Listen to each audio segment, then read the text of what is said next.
Je fais d'abord les annonces de la semaine.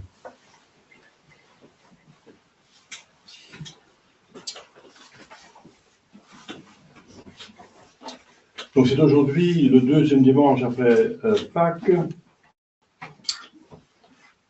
Donc j'espère que tout le monde a fait ses Pâques. Vous avez le temps de faire vos Pâques. Ça veut dire confession, communion 2 semaines avant que 2 semaines après, sauf impossibilité, maladie, etc. J'ai eu l'occasion de porter la communion hier à la mère de Madame Monveux, donc qui voudrait bien être ici, que vous connaissez bien. Elle est avancée en âge, mais elle suit par Internet maintenant avec sa fille. Et sa fille vient alors le soir pour être avec sa mère le jour. Elle vient ce soir à la messe. Donc,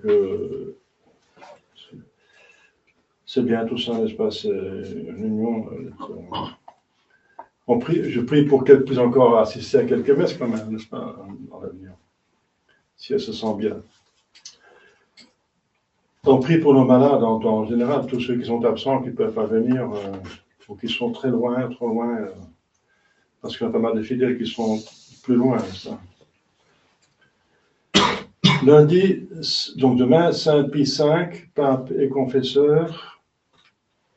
Saint Pie V, c'est un pape connu pour avoir organisé le combat à Lépante et avoir vaincu, avec ça, faire prier la chrétienté le chapelet, et qu'avec la prière du chapelet, on a eu la victoire contre une flotte ottomane beaucoup plus puissante à Lépante, tout près de la Grèce.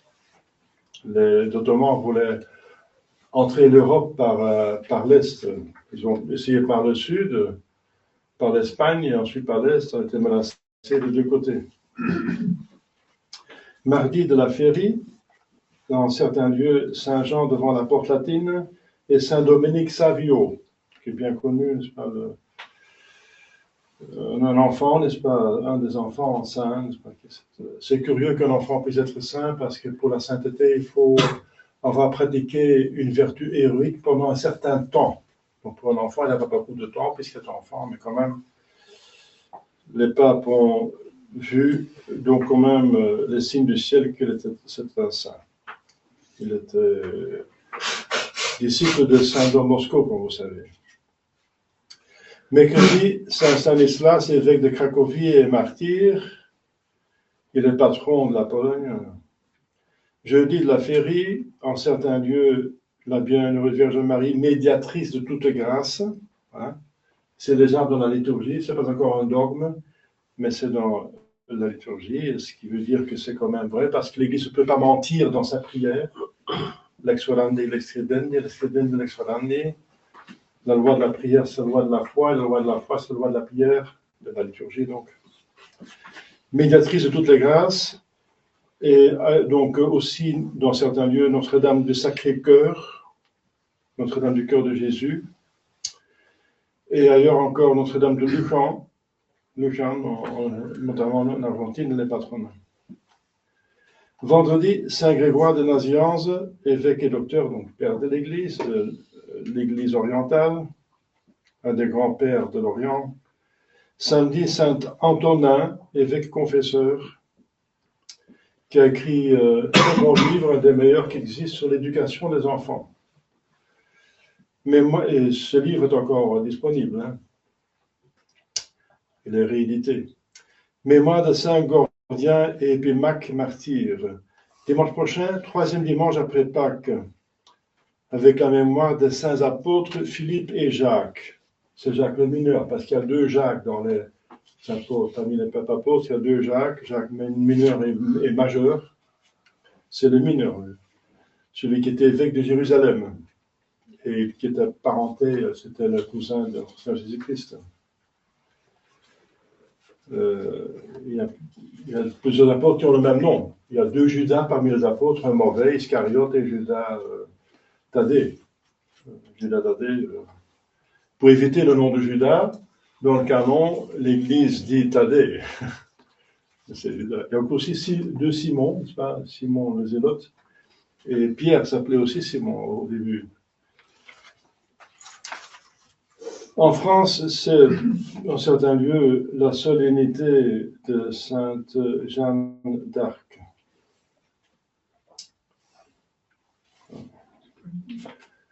Voilà.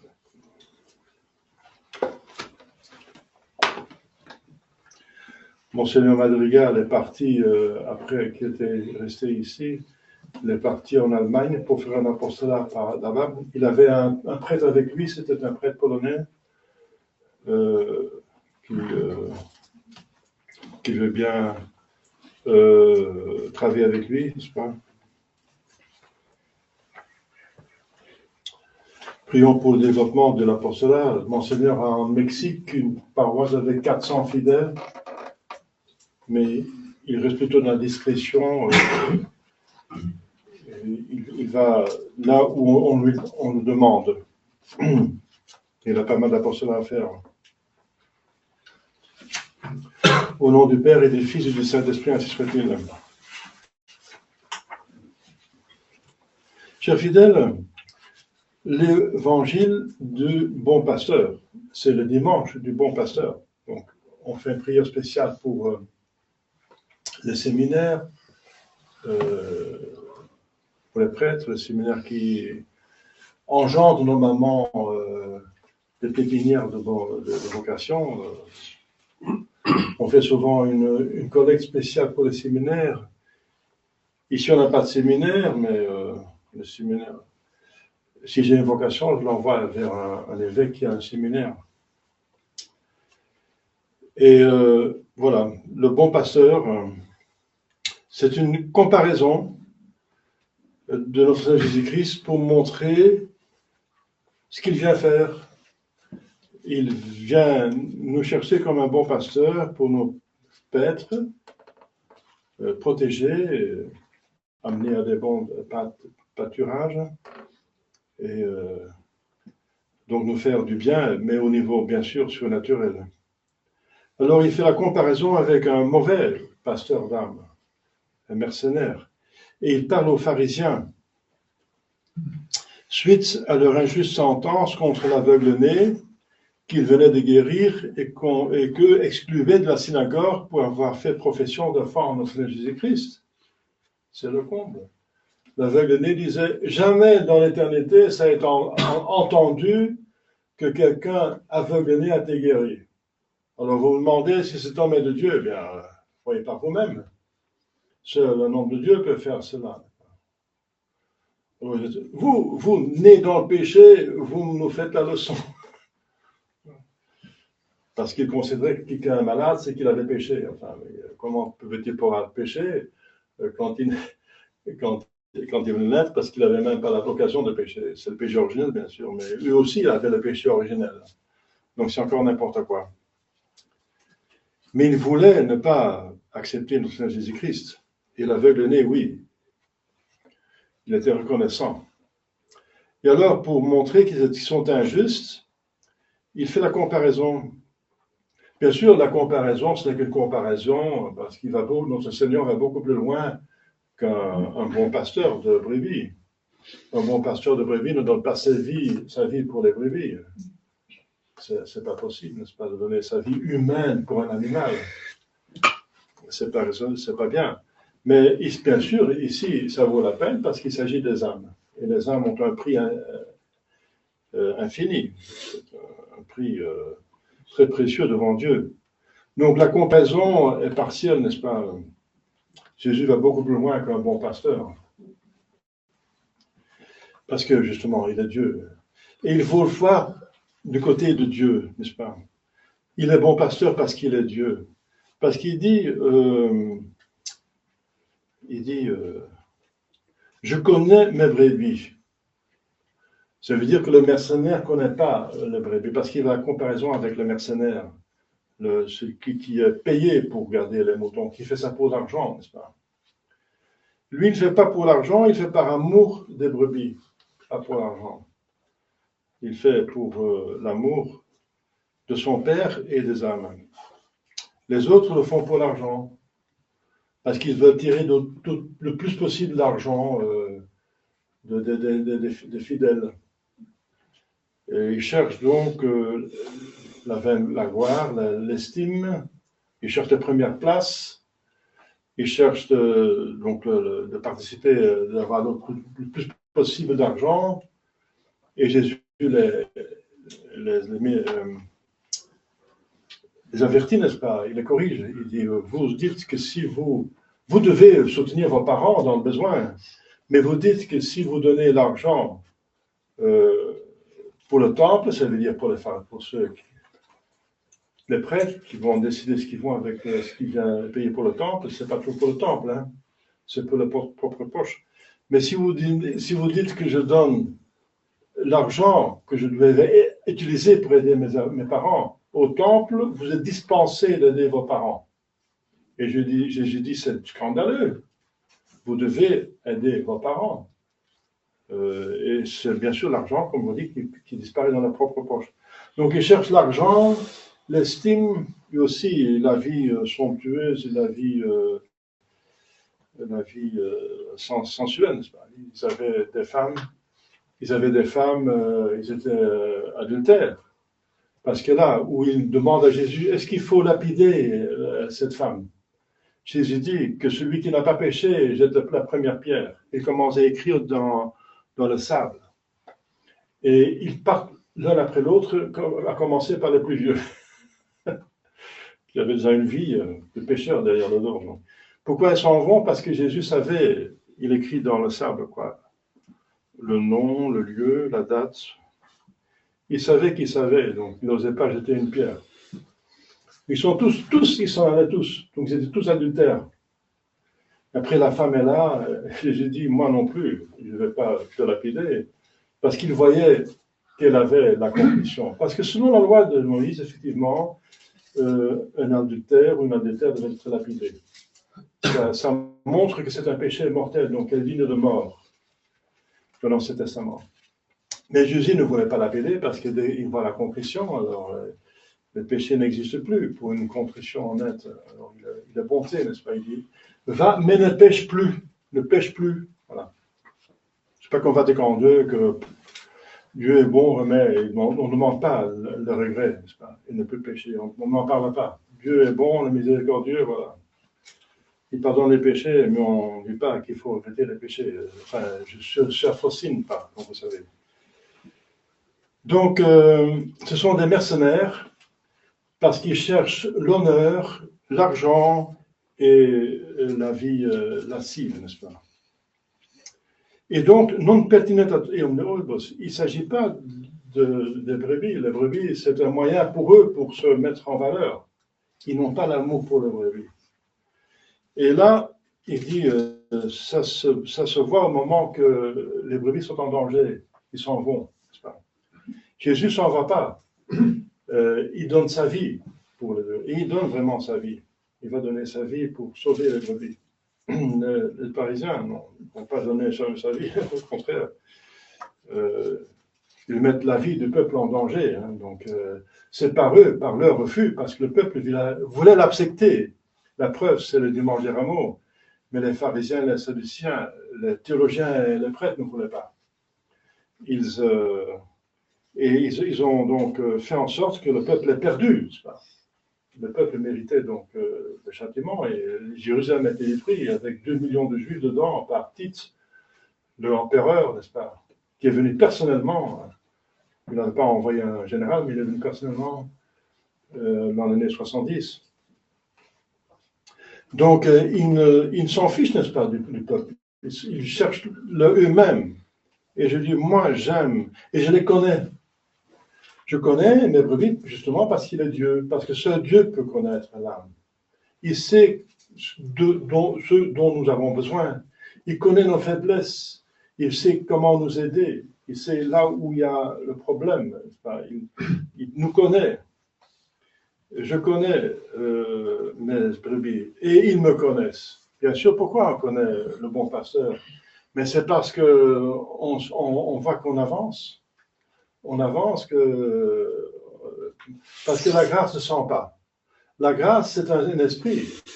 C'est un moyen pour s'unir à Dieu, qui est un esprit, pour unir un esprit à un esprit. L'âme à Dieu, ce sont deux esprits. Et pour unir un esprit, il faut un esprit, bien sûr, il ne faut pas de la matière. Donc la grâce est fondamentalement un esprit. Donc insensible, on ne peut pas sentir la grâce. Quand on va la première fois à la communion, c'est possible qu'on ne sent rien. Mais on reçoit Dieu, c'est incroyable ce qu'on reçoit.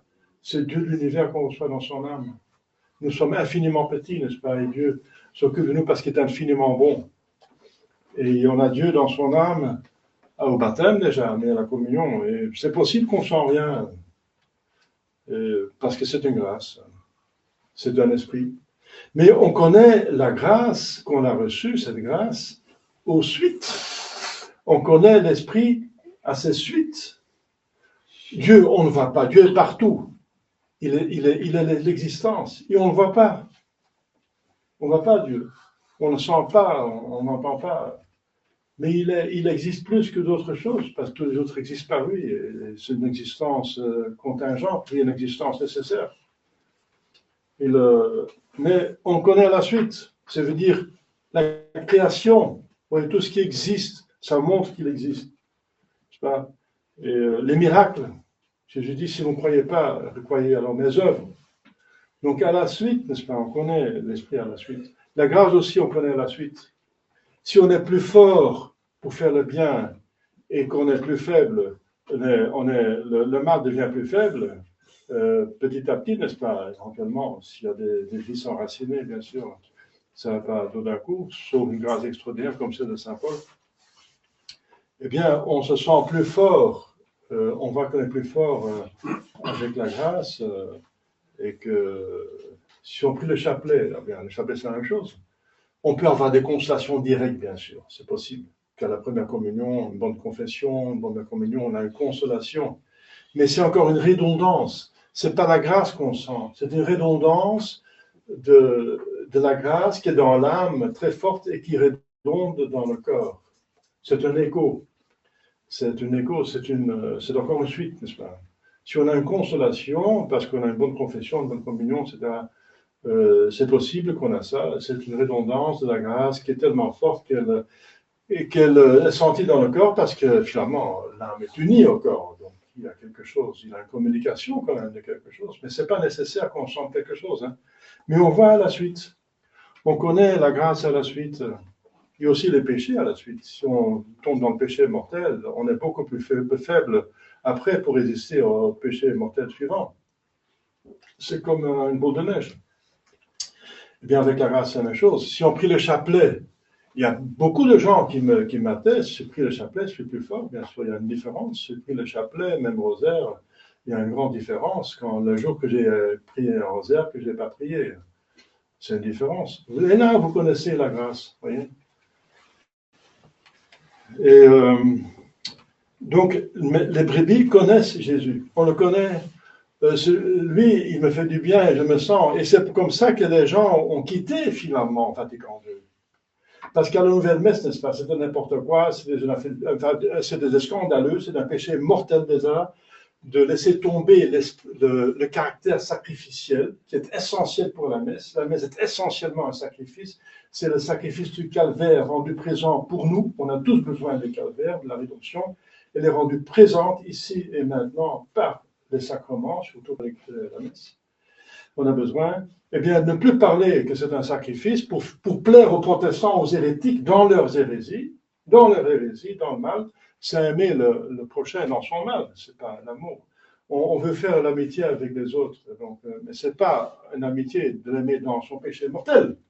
Donc, pour plaire aux protestants, dans leur hérésie, condamnés par le Concile de Trente, infaillible, on affaiblit la messe en affaiblissant l'esprit de sacrifice. Voilà.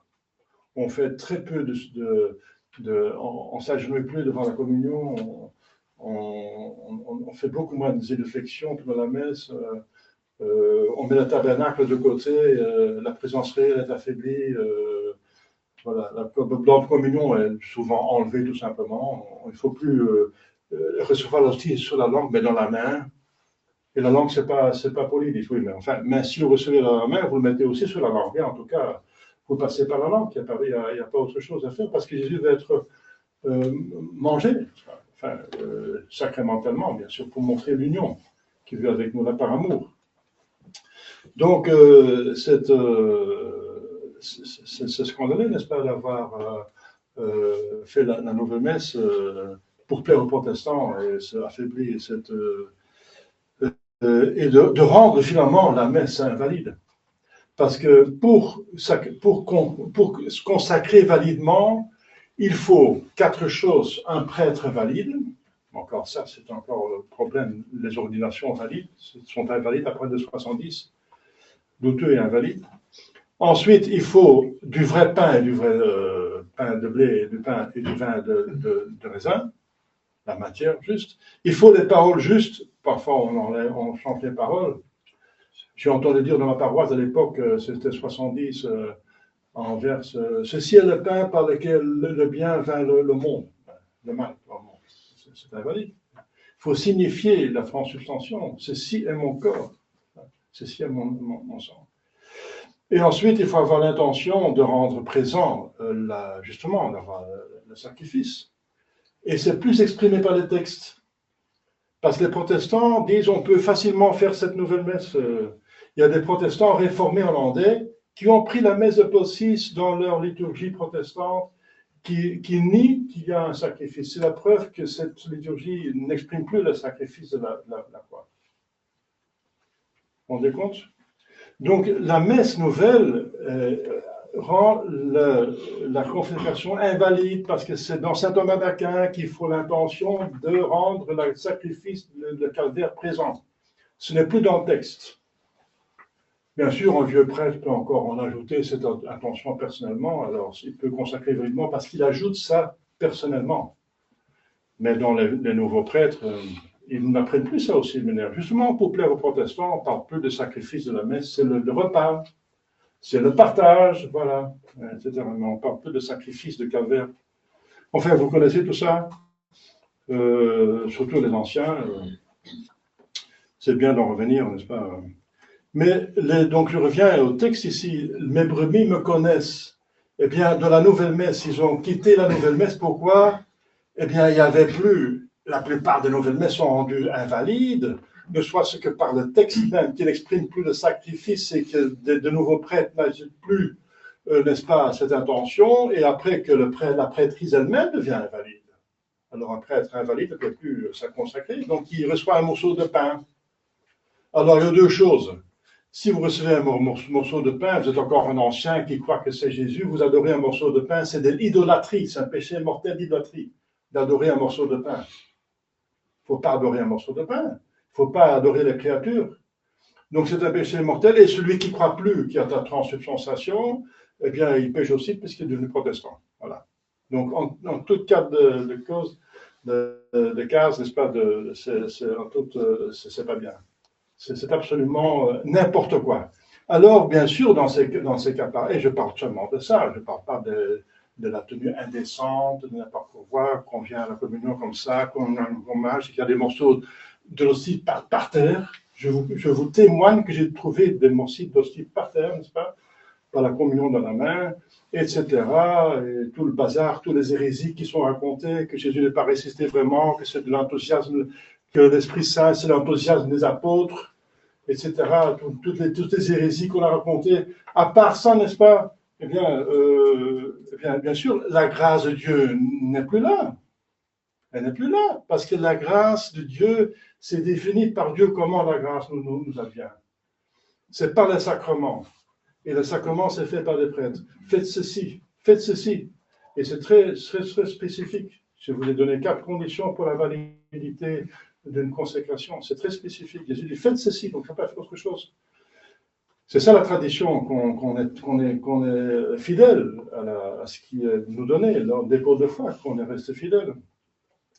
Eh bien, donc, les gens ne sont là, ils n'ont plus la grâce, leur âme reste à la soif. Donc, ils ne sentent plus quelque chose, enfin, ils sentent, mais ils ne sentent rien, mais ils ne voient plus l'effet de cette messe qui les rend meilleurs, plus forts pour le mal, plus forts pour résister, plus forts pour résister au mal et plus forts pour faire le bien. Ils ne sentent plus ça, parce qu'aller à la nouvelle messe, c'est déjà un péché en soi, un péché mortel d'assister à un service protestant, n'est-ce pas? Et en plus, l'autre chose, de parler que François, etc., et compagnie sont des papes, c'est encore un schisme. C'est d'accepter des antipapes comme papes, c'est la Mesonacum, n'est-ce pas? C'est encore. Il y a plein de péchés mortels dans la nouvelle messe, n'est-ce pas? Le schisme, l'hérésie, le sacrilège, etc. Plein. C'est plusieurs péchés mortels. Bien sûr, la plupart des gens, j'espère, ne s'en rendent pas compte, mais se rendre pas compte d'un péché mortel et se trouver dans le péché mortel ne se rend pas compte, cet état de l'âme les met quand même sous l'influence diabolique. On est dans le péché mortel, matériellement parlant, eh bien, on est sous l'influence diabolique, ça veut dire le diable est Satan en prise. Eh bien, la plupart des gens, j'espère pour eux, sont dans le péché mortel seulement matériellement parlant, parce qu'on voit qu'ils pêchent, ils vont plus à la bonne messe, etc., etc. Donc, matériellement, ils sont dans le péché mortel. Mais j'espère pour eux que c'est que matériel, c'est pas formel, ça veut dire c'est inconscient, qu'ils ne se rendent pas tellement compte. Mais dans ces gens qui sont, j'espère la plupart, qui sont dans le péché mortel, dont ils ne se rendent pas compte, n'est-ce pas? Eh bien, il y a deux catégories. Ceux qui veulent le bien et ceux qui veulent le mal.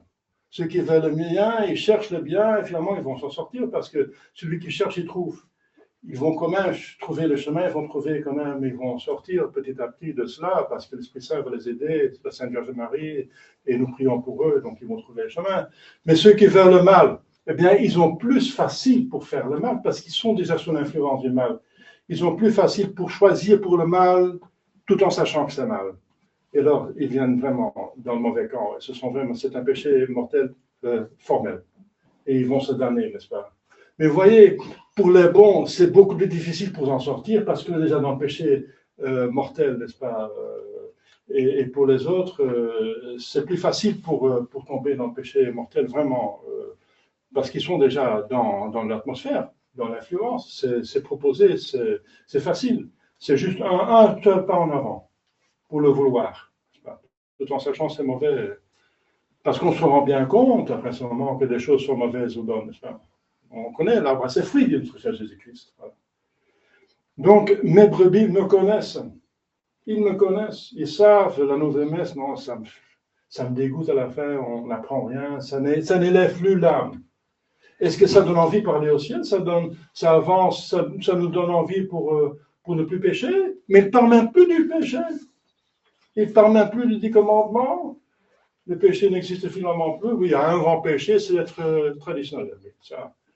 Ça, c'est le plus grand péché, n'est-ce pas? Moi, on m'a mis en prison, on m'a persécuté parce que j'ai fait des choses de la tradition, ce qu'il faut faire. On m'a persécuté. Mais ceux qui font n'importe quoi, qui cherchent justement la quantité des fidèles, n'est-ce pas? Pour la même raison des mercenaires, eh bien là, on laisse tranquille, n'est-ce pas? On laisse tranquille. Voilà. Donc, le bon pasteur, c'est notre Seigneur Jésus-Christ, et les prêtres, les évêques, et on espère le pape, qui va venir, j'espère qu'il va venir un jour quand même, c'est Dieu qui va décider. Eh bien, c'est celui qui suit notre Seigneur Jésus-Christ, qui donne notre Seigneur Jésus-Christ, parce que Jésus-Christ, c'est le bon pasteur. Voilà.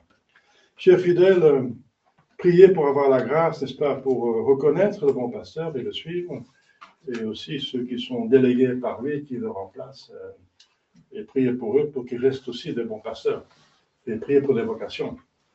Au nom du Père et du Fils et du Saint-Esprit, ainsi soit-il.